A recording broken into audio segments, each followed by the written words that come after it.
All right, more excitement, more movement in the markets. So the folks at the Jackson Hole Symposium, which is basically the collection of all the central bankers across the world that got together, they've kind of concluded, at least by way of the comments that Chairman Powell has released, and everyone was waiting with bated breath. And so as we look at kind of what happened to the market, again, this is the U.S. mortgage-backed security, sometimes called a 30-year coupon, and it's inversely related to the direction of rates. So anything downward means that rates have been going up. So we've had a really rough, couple of weeks here. We saw a nice reversal on the 23rd, and then over the past couple of days, just nervous anticipation to see what the Fed's comments would be by way of Chairman Powell. They are sticking with the same line that they still think more work needs to be done to bring inflation down. They didn't just outright say how many more times they would raise, but they're basically leaving the door open to say that they want to continue raising the Fed rate.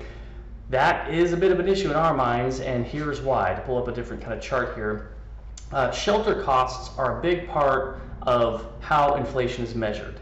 And our contention, and it's not just us, many people share this, and we have our friends at NBS Highway to thank for this chart.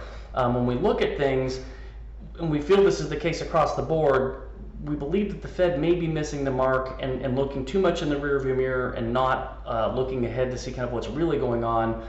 When they have a core CPI number that they want to be right around 2%. Well, we're not there in their eyes.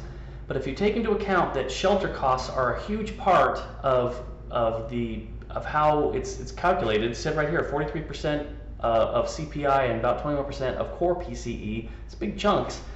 Those are coming down. And when you take in the lag effect, which again the folks at NBS Highway helped us calculate, when we get down to the real numbers, we're much closer to the target. And we just think that they're missing the boat on that. So all of this to say, I'm not smarter than the Fed, for goodness sakes, but there's a lot of us that really think that the tone needs to change.